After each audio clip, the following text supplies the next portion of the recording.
tous, bienvenue dans Effet de levier. Aujourd'hui, on reçoit Stéphane Bonanno, directeur commercial du cabinet Sort Conseil. On va évoquer le plan d'épargne retraite. L'idée, c'est de expliquer comment tout ça fonctionne, répondre aux questions qui me reviennent, mais aussi lui reviennent le plus. Je vais laisser à Stéphane se présenter, tout simplement. Bonjour Paul. Donc effectivement, Stéphane Bonanno du cabinet Sort Conseil, directeur commercial. Et je travaille dans ce cabinet parisien depuis 11 ans. Et le PER fait partie des solutions qu'on met en place et qu'on maîtrise. L'idée, voilà, c'est de vous expliquer comment est-ce qu'il se met en place, comment il fonctionne. On va aborder les questions, on va y répondre ensemble. Et puis ensuite, on analysera des petits cas pratiques de pourquoi est-ce qu'on préconise ce type de solution dans certaines situations. Avec évidemment la précision, c'est on le réalise, toi comme moi, des bilans patrimoniaux, puisque ça ne s'adapte pas à tout le monde. Donc, il ne faut surtout pas hésiter à rencontrer des gens pour se faire accompagner, il faut l'encadrer et pour pouvoir bien le faire. C'est important.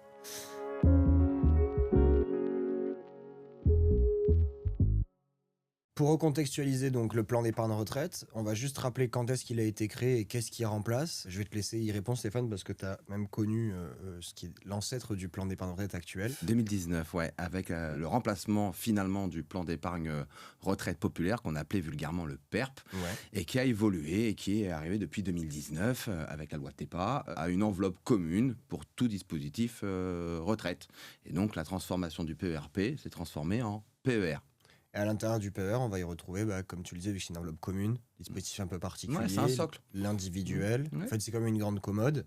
À l'intérieur, on a l'individuel, on va avoir le collectif, l'obligatoire ou le format pour les TNS qui est de l'individuel mais sous format anciennement Madelin. Ouais. Qu'est-ce qui diffère un petit peu du PERP? Parce qu'on sait que les gens se sont mis à plus le mettre en place depuis que ça s'appelle Perrin, depuis 2019. Qu'est-ce qui a évolué un petit peu dans son fonctionnement? Le PERP, était assez difficile à mettre en place. Il correspondait encore à moins de personnes que le PER, surtout que c'était surtout sur des conditions de sortie, parce qu'en termes de fiscalité, on va y venir, on va parler d'avantages fiscaux, mais c'est surtout qu'à la fin, à la sortie, le PERP était disponible à hauteur de 20% en capital, et le reste était de la rente, donc la rente viagère. Donc c'est la sortie qui posait problème sur le PERP. Les gens s'y retrouvaient pas forcément, ou en tout cas avaient du mal à comprendre son fonctionnement à la sortie. Tu capitalises toute une vie, pour te dire qu'à la fin, tu peux sortir 20% en capital, et puis après, on va calculer sur l'espérance de vie. Et bon, il y a des tables de mortalité, etc., qui rentrent en jeu, mais tu te dis que si tu casses ta pipe au bout de 2 ans ou 3 ans, tu n'auras pas profité pleinement de ton capital. Voilà, finalement, c'est pour ça que les gens... On n'avait pas ce retour. En tout cas, les gens avaient plus de difficultés à palper la réalité de ce qu'ils avaient réussi à mettre de côté. Ouais, la rente viagère, c'est pas facile. Moi, je l'ai vu une fois en 15 ans. Ça correspondait à une personne qui n'avait pas de famille, qui n'avait pas d'enfants et qui avait besoin de revenus complémentaires. C'est la seule fois où j'ai vu une conversion en rente viagère. Ouais. Les gens ont besoin de leur capital. Mais c'est palpable. On est d'accord. Tout à fait. Pourquoi est-ce qu'il est mis en place? Alors, tu l'as rapidement évoqué, déjà, il y a une incitation fiscale qui est importante. C'est aussi un sujet d'actualité. La retraite, on entend de plus en plus que soit on l'aura de plus en plus tard, soit qu'on en aura de moins en moins, en tout cas, cette pension de retraite. Donc, pourquoi est-ce qu'il était mis en place? L'idée, c'est de continuer à pouvoir placer, en tout cas d'investir sur un placement financier, mais avec un intérêt fiscal. On est d'accord? L'intérêt principal, c'est de préparer la retraite. C'est un sujet qui est de plus en plus important. Les gens sont bien informés, il y a des changements, on revient dessus. On ne sait pas où on va avec la retraite, donc c'est important. Cette mesure incitative, c'est pas une économie d'impôt, c'est justement, il nous incite à préparer notre retraite et en échange, on va avoir un petit cadeau, un cadeau important même, fiscal. Mais le principe même, c'est de pas être démuni le jour de sa retraite et ça se prépare le plus tôt possible. Pour rebondir, le cadeau, donc en tout cas ce qu'on va appeler l'incitation fiscale, peut-être expliquer un petit peu aux gens comment est-ce qu'il fonctionne, quels sont ses avantages. Tu as parlé de conditions de sortie aussi, c'est aussi important de le dégrossir. C'est pas toujours clair. Il y a plein de dispositifs qui ont des cas de sortie qui sont propres à chacun, on va peut-être l'expliquer un petit peu. Tu veux commencer sur l'incitation fiscale, comment ça fonctionne? Ça va être très simple. Tout ce qu'on va cotiser tout au long de l'année, on va pouvoir le déduire de ses revenus. Voilà, c'est aussi simple que ça. Donc, j'ai mis 10 000 euros dans un PER en 2025. Je vais les déduire de mes revenus 2025 quand je ferai ma déclaration 2026. Quelqu'un qui déclare 60 000 euros ne va plus déclarer 60 000 euros, va déclarer 50. Et la fiscalité, le gain fiscal, c'est dans quelle tranche on se situe et on calcule l'économie d'impôt en fonction de la tranche marginale d'imposition du client. Pour expliquer simplement le fonctionnement de la fiscalité en France, donc de l'impôt sur le revenu, On a des tranches, c'est des tranches cumulatives. Donc c'est 0, 11, 30, 41 et 45%. Utilisé en fonction de la tranche. On va venir gommer nos revenus sur cette tranche-là. Donc on calcule l'économie d'impôt en proportion de la tranche dans laquelle on se situe au maximum. Exactement. En revanche, tout ça, c'est pas intuitif. D'où l'importance de calculer tout ça, de se faire accompagner. Puisque il y a ce schéma de descendre de tranche aussi qui est possible. En tout cas, ça s'adapte à chacun. Dans la mesure de chaque situation. Tu parlais de tranche marginale d'imposition, mais il y a le quotient familial aussi qui rentre à l'intérieur. Qui peut évoluer au fur et à mesure du temps. Un célibataire, un couple marié, un enfant, 2 enfants, 3 enfants, et les tranches vont varier finalement. En fonction, et évolueront aussi au fur et à mesure d'un foyer. Tout à fait. L'économie d'impôt qu'on a au moment du versement, on refiscalise à la sortie. En revanche... si tu veux qu'on fasse simple comme ça, c'est ça. On va donc refiscaliser ce qu'on a versé. En revanche, et ça, on vous l'apprend pas, généralement les revenus sont moins importants à la retraite, on donne à peu près 40-50% en dessous de ce qu'on avait. Donc mécaniquement, souvent une imposition moins importante. C'est vrai. Toujours pareil, le principe de simulation, se faire accompagner pour bien sortir, au même titre qu'il faut bien y rentrer, donc le faire de manière optimale. Il ne faut pas hésiter à, pour la sortie, se faire conseiller pour pouvoir le sortir en plusieurs fois, pour le sortir de manière la plus optimale aussi. Oui, c'est ça. Les cas de sortie. Vas-y. T'as travaillé la retraite. Ouais. Les autres situations, c'est des situations, on va dire, un peu de crise. Que des bonnes nouvelles. Que des bonnes nouvelles. Que des bonnes nouvelles. Plus sérieusement, ça va être tout ce qui est décès, divorce, invalidité, liquidation. Fin de droit au chômage. Fin de droit au chômage. C'est pas des situations qu'on a envie de vivre. En revanche, c'est bien de savoir que si on devait les vivre, on a aussi cette sécurité-là, par ce placement, qui permet de le débloquer à tout moment pour venir le récupérer en cas de situation de crise. En cas d'accident de la vie, le capital est récupérable et ce capital est exonéré d'impôts. D'accord. Il va être refiscalisé dans 2 conditions. Au moment du départ en retraite, le capital est assimilé à des revenus, et en cas de sortie aussi anticipée dont tu n'as pas parlé, qui est l'acquisition de la résidence principale. C'est vrai. Donc là, en cas d'acquisition de résidence principale, le capital sur lequel on a une économie d'impôt va être réinjecté dans la catégorie des revenus. Donc faire attention avec l'acquisition de la résidence principale, d'utiliser le PER pour l'acquisition, pour faire le calcul dans le sens. Mais tu disais aussi que la fiscalité, on la repaye à la sortie. Mais il faut quand même bien comprendre que, par exemple, sur quelqu'un qui est en tranche marginale à 30%, quand il met 10 000 euros, ça fait peut-être beaucoup, mais 10 000 euros, quoique ça arrive régulièrement, il va avoir 3 000 euros d'économie d'impôt. Plutôt que de donner 3 000 euros aux impôts, ces 3 000 euros, ils vont capitaliser pendant 10 ans, 15 ans, 20 ans, 30 ans. Donc il y a bien un amortisseur, un peu comme on retrouve dans les abondements de l'entreprise, dans les participations intéressements. On a un gain qui va travailler pendant X années. C'est ça, techniquement, on va appeler ça un décalage de trésorerie d'une certaine manière. L'impôt que j'ai pas payé à l'instant T, que j'ai économisé, je le fais travailler pendant toutes les années qui me séparent de la retraite. Donc raison de plus pour plus on le met en place tôt, plus j'ai le temps de faire travailler toute cette économie d'impôt. Bon, il n'est jamais trop tard pour le faire, mais il faut qu'à un moment, on ne fabrique pas le même capital à 25 ans qu'à 55 ans. Ça dépend à quel moment on connaît. Mais c'est vrai que c'est important de comprendre que ça existe et surtout d'être sensible au fait que c'est important de l'utiliser aussi. C'est important en cas d'objectif principal qui est la retraite. Et c'est un sujet principal chez la plupart des gens qu'on rencontre. Autre avantage aussi, on n'en a pas parlé, mais l'assiette fiscale de succession, en l'occurrence, ça sort de l'assiette classique. Donc une exonération sur les frais de succession dans la limite de 152 500 euros par bénéficiaire. Bon, c'est pareil, ça s'adapte à chacun. En revanche, bel outil de transmission aussi et de protection familiale. Alors, il faut comparer le PER et l'assurance vie. On a une fiscalité, un socle qui est commun, mais qui va être différent à un moment. C'est pas la même fiscalité que l'assurance vie. C'est un outil de transmission. En fonction de l'âge. Exactement. Oui, puisqu'il y a une barrière des 70 ans, si je dis pas de bêtises. Bien sûr, 70 ans, les capitaux avec un décès avant 70 ans, on parle bien donc des 152 500 euros. Donc il y a une notion de protection. Il y a une notion de protection. Après, de transmission, ça dépend à quel âge on s'en va. Après 70 ans, on est sur une autre fiscalité qui correspond au 757B de l'assurance vie. On va pas rentrer dans le détail. C'est très protecteur. Mais ça peut très bien se coupler aussi avec de l'assurance vie si on a un objectif de protection. C'est moins optimisé fiscalement que si on l'avait mis sur une assurance vie, puisque il y a. Tout dépend de l'âge du décès. Et l'âge du décès n'a pas d'incidence dans l'assurance vie, c'est l'âge auquel on verse dedans, et il y a une notion de décès dans le PER. Pour résumer et pour être clair, les avantages, donc une incitation fiscale, une protection familiale. Bien sûr. Évidemment, attention à comment le mettre en place. Il faut étudier une situation financière et patrimoniale. Comment sortir, pour leur résumer aussi, à parler de rente, même si c'est peu mis en place, ce qui était le cas avant, ça existe toujours. Ouais, ça existe toujours. Et après, sinon, capital d'une seule traite ou capital en plusieurs fois. Exactement. Tout ça pour permettre aussi d'optimiser par rapport aux tranches. Ouais. Comment est-ce que ça se met en place? Chez qui? Et avec qui? Avec nous. On est d'accord. Mais t'as d'autres questions? Non, comment ça se met en place? Donc, comme on l'a dit, c'est un placement financier. Ouais. Donc, comme tout placement financier, ça se met en place soit chez un assureur, en tout cas, c'est ceux avec qui nous on travaille, soit auprès d'une banque, c'est aussi important de le dire.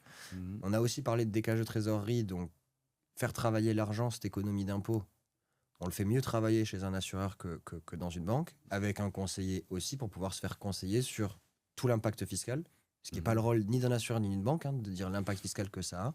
Ça, c'est notre rôle à nous. Étudier une situation et puis ensuite sélectionner les placements qu'on met à l'intérieur. En fait, pour contracter avec des assureurs, c'est qu'ils nous proposent une enveloppe. Enfin, ils nous proposent. En fait, on fait la mécanique nous-mêmes. C'est qu'on va avoir ce qu'on appelle une architecture ouverte. À la banque, on est quelque chose d'un peu plus fermé. D'accord? Donc, mais comment ça se met en place? Ça se met en place très, très, très facilement. Un RIB, un justificatif de domicile, une pièce d'identité. Mais il faut surtout faire un bilan patrimonial. Parce qu'il faut regarder les objectifs, compartimenter l'épargne existante pour savoir ce qui peut être affecté à la retraite, calculer les plafonds, parce qu'on n'a pas parlé des plafonds. Il y a de la flexibilité, mais ça se calcule. On peut utiliser des plafonds des années antérieures. Mais si j'utilise les années antérieures... Aussi. Ouais, prendre ceux du conjoint, ça c'est important. Là, en l'occurrence, il y a 15 jours, madame, petit revenu, monsieur, gros revenu, niveau de retraite qu'on a pu vérifier, parce qu'il y a des outils pour estimer la retraite, on voit que la carence en termes de retraite, elle ne sera pas chez monsieur, elle sera chez madame. Donc, on renforce le poste PER pour madame. Avec les plafonds de monsieur. Et pourquoi pas utiliser les plafonds de monsieur dans les années à venir. On ne l'a pas fait là, en l'occurrence, mais monsieur n'a pas besoin d'utiliser tous ces plafonds, mais peut, en gros, les donner à son épouse. Et ça, c'est en termes de protection, parce que... On parlait de décès, mais quand un des deux conjoints, si c'est un couple marié, il y a des pensions d'invalidité, ce genre de choses, mais ça peut être vite très faible et le conjoint survivant peut avoir plus de mal à maintenir son niveau de vie, surtout si c'est l'un des deux qui n'avait pas les revenus les plus importants. Donc se constituer une épargne de précaution pour la retraite, on peut utiliser les plafonds de madame. Mais je reviens à mon bilan patrimonial, parce que pour moi, ça devrait être obligatoire. On ne fait pas un PER au doigt mouillé. Il faut vérifier les besoins, les objectifs du client, les plafonds qui ont été ou pas utilisés. Ça, c'est important, parce qu'il faut faire une analyse entre s'ils ont de l'épargne entreprise, s'ils ont eu de l'abondement sur les percos, les plafonds ne sont pas les mêmes. Bref, il y a un vrai travail. C'est pour ça qu'on a du job, et que tous ne le font pas.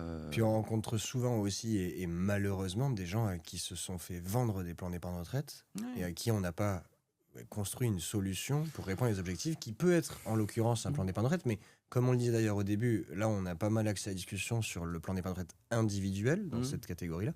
Il existe le collectif qui est au sein d'une entreprise, l'obligatoire aussi, le Madelin pour les particuliers. Ce qui change, en fait, c'est les modes de calcul des plafonds, les intérêts fiscaux qui ne sont pas toujours les mêmes et où est-ce qu'ils vont être hébergés.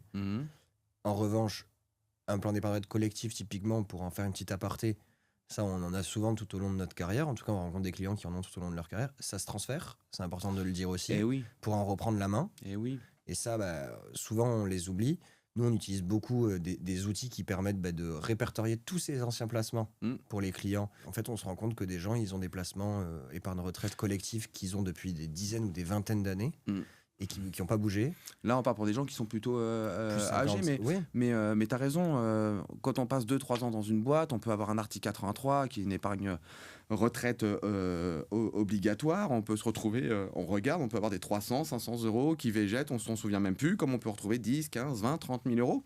Si quelqu'un est passé 10 ans dans une entreprise qui a changé de boîte, son perco, et plus personne ne le maîtrise. Et déjà qu'à la base, dans un plan d'épargne entreprise ou retraite, c'est la personne qui possède cette solution qui le manipule, qui fait ses arbitrages, qui fait ses choix.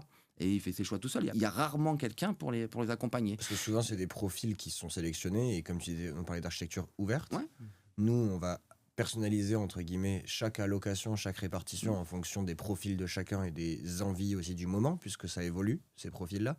Là où on parlait de banque, mais de toute façon, de manière assez générale, les percos, c'est souvent le cas aussi, c'est de l'architecture fermée, où là, on va sélectionner un profil, on va dire, je suis plutôt prudent, équilibré, dynamique, et ensuite, on gère plus rien. Non, oui, on gère plus rien. Puis on Et attend en d'ailleurs, on n'est général. même pas au Et on courant. regarde même pas. Et on regarde pas, et on n'est souvent pas au courant de ce qu'il y a derrière. C'est cette commode dont tu parlais tout à l'heure, ça me parle, la commode. C'est un socle commun, le PER. C'est-à-dire que je vais avoir un tiroir avec mon PER individuel, dont on vient de parler. On peut avoir quelqu'un qui a été TNS, travailleur non salarié, pendant 10 ans, et qui avait le système de la Madelin.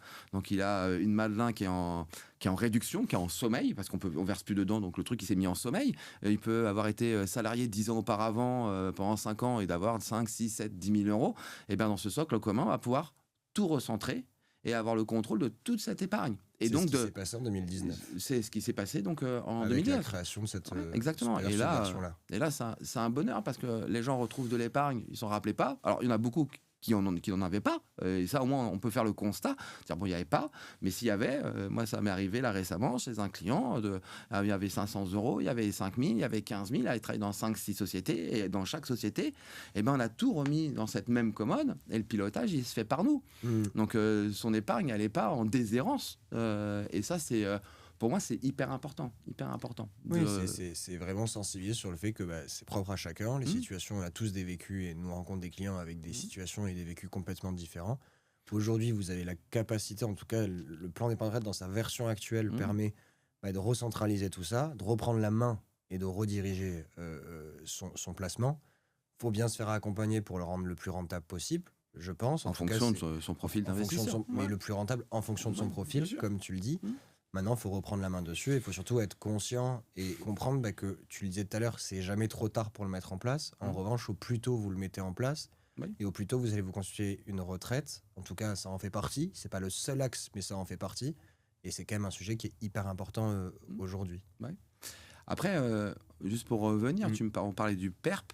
Et là, de la Madelin pour les travailleurs non salariés, j'insiste. Le PERP, c'était 20% capital et le reste en rente. Le TNS, c'était 100% en rente. Donc, le fait de le transférer dans un PER, aujourd'hui, il peut avoir la liberté de profiter de son capital à la sortie. Alors, après, il faut faire attention parce que c'est comme on a une notion de refiscalisation, on peut sortir bout par bout. Et pour moi, ça, c'est plutôt cool. Moi qui suis un travailleur non salarié, je préfère le PER que anciennement ce qu'on avait en Madelin. Tu parlais aussi de comment ça se met en place. Moi, j'ai vu aussi des gens qui ouvraient, parce que la préoccupation pouvait être la retraite, le professionnel en face ne cherchait pas à connaître la tranche marginale des clients. Donc, on avait des gens qui étaient dans une tranche à 11 et qui font un PER. Il faut juste que quand vous mettez 100 euros dans un PER dans une tranche à 11, vous gagnez 11 euros d'impôt. 100 euros dans une tranche à 30, c'est 30 euros d'économie d'impôt et un 41%, etc.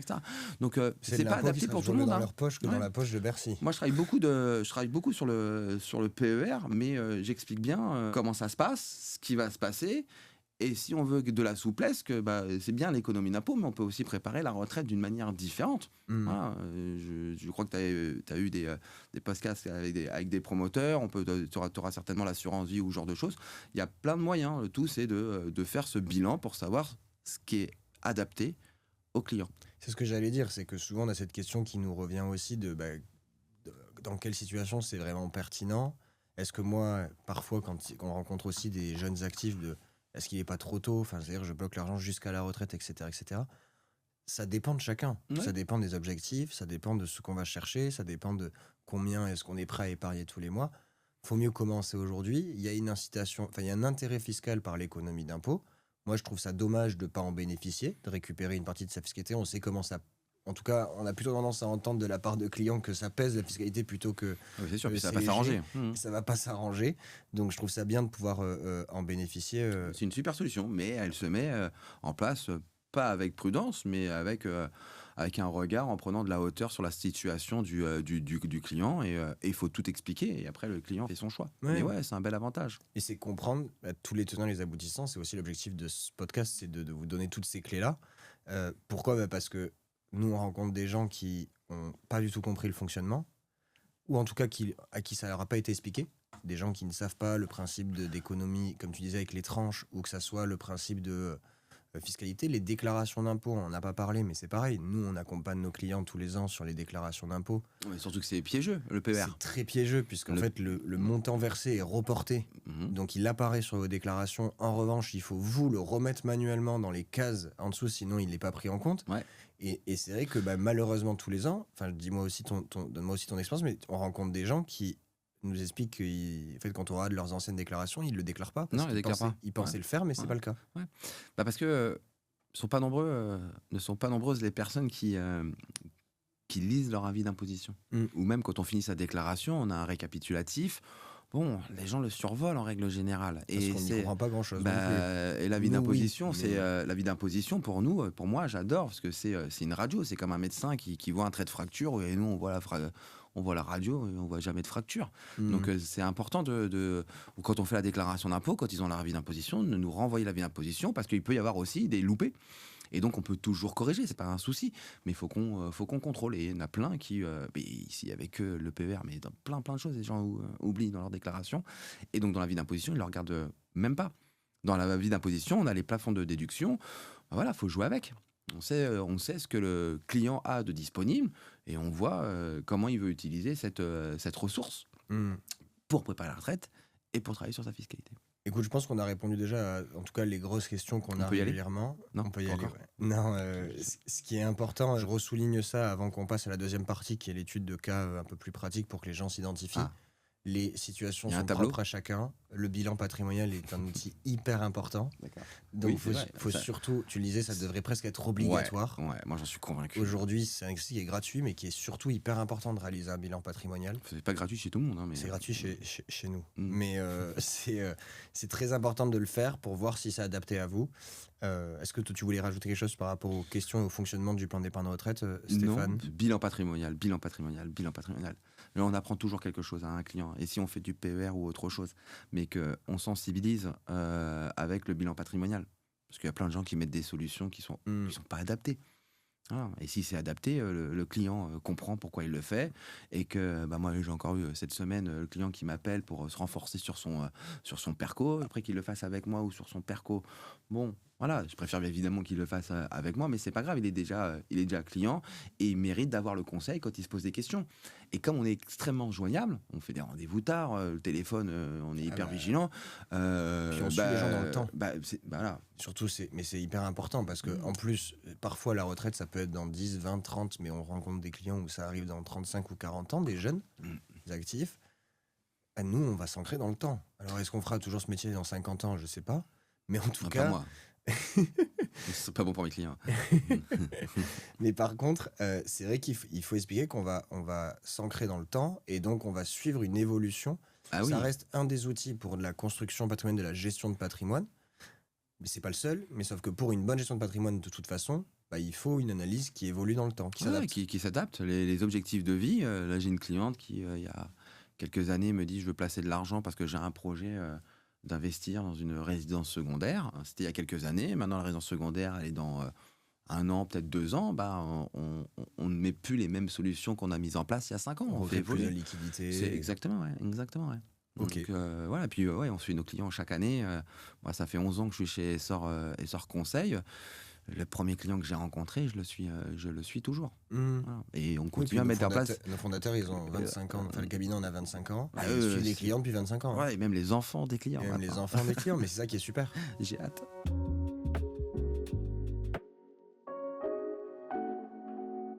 Maintenant qu'on a répondu à toutes les questions, on va étudier donc 2 cas pratiques. Moi, je vais parler d'une situation que j'ai rencontrée assez récemment. Stéphane, tu vas me dire ce que tu en penses. Un jeune, Jules, 27 ans, jeune actif, qui, par le contexte politique actuel, un peu sensible, en tout cas, a l'envie de commencer tôt à mettre de l'argent de côté.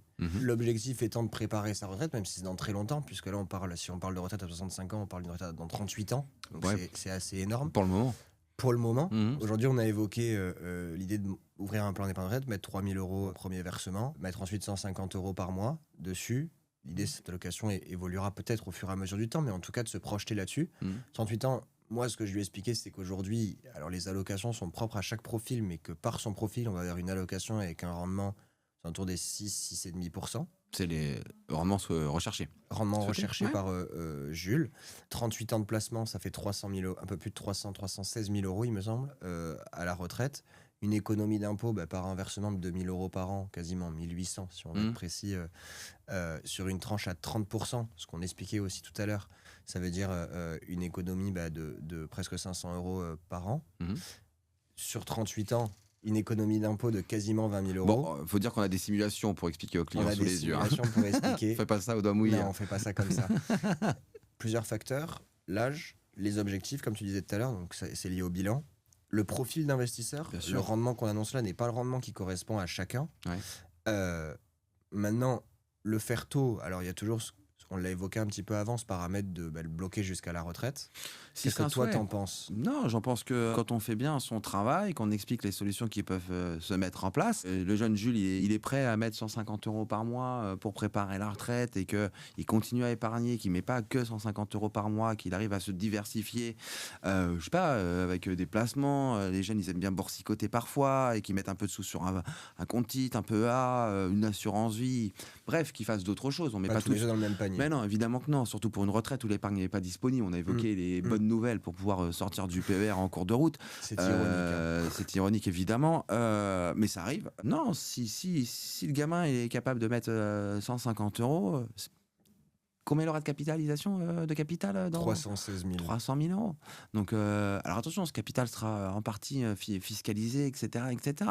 Mais en mettant 150 euros par mois, il sera peinard pour sa retraite. Et puis la projection qu'on fait, et que j'ai fait en l'occurrence avec Jules à l'instant T, elle est aussi évolutive. C'est-à-dire qu'il peut demain plus être en capacité de mettre 150 euros par mois et le stopper momentanément, comme il peut aussi... Sa carrière, elle va évoluer. Nous, on le rencontre tous les jours. Les augmentations de revenus, elles sont évidentes. Et surtout, quelqu'un qui 27 ans, c'est quand même un début de carrière. On peut s'imaginer qu'à 45 ans, en tout cas, on lui souhaite qu'il ne gagne pas la même chose qu'à 27. C'est vrai que voilà, on lui souhaite. Parce qu'il y a des profils qui sont... ceux qu'on rencontre, beaucoup ont des profils évolutifs. J'ai rencontré des clients à 30 ans qui ont fait des investissements et 5-6 ans plus tard, leurs revenus... ont doublé. Donc bien sûr, on le souhaite à tous. Mais si on a une évolution, on prend dans la fonction publique, que je connais bien, métier des professeurs des écoles par exemple, où leurs revenus n'augmentent pas aussi rapidement. Mais c'est vrai que la retraite, plus elle se prépare tôt, mieux c'est. Donc ce jeune qui met 150 euros, s'il ne fait rien à 27 ans et qui commence à se dire je vais attendre 45 ans avant de la préparer, pour avoir 300 000 euros, il met plus 150 euros par mois. Ah, on est d'accord. Et il va faire un effort qui est beaucoup plus important. Donc c'est ça qu'il faut se dire. Voilà, même quelqu'un qui peut mettre 50 euros de côté, qui dit ça c'est pour la retraite, si on le fait pendant 3 ans, ça va pas peser grand chose, mais si on le fait pendant 30 ans, et que l'argent rapporte, et que les économies d'impôts travaillent à l'intérieur, peu importe si on est refiscalisé à la sortie. Tu me dis 317 000 euros, allez, en gros 30% de tranche marginale et 30% d'impôts sur les plus-values, il lui reste 210 000 euros. Encore une fois, c'est ça, c'est le constat qu'il faut faire. Et en plus de ça, ce PER, il a cette flexibilité-là où on peut verser à tout moment. On peut faire du versement ponctuel. Mais moi, c'est la saison. On est en fin d'année. Moi, depuis 1 mois et demi, tous les clients qui sont sur du PER, ils ont tous reçu un coup de téléphone en disant on est en fin d'année, c'est la saison du PER. Elle se fait toute l'année. Cette saison, il n'y a pas de... Oui, parce qu'il y a les gens qui mettent un petit peu tous les mois, comme en l'occurrence on a mis en place avec Jules. En revanche, comme tu le dis et on le précise, tu l'as expliqué en première partie, le fonctionnement fiscal.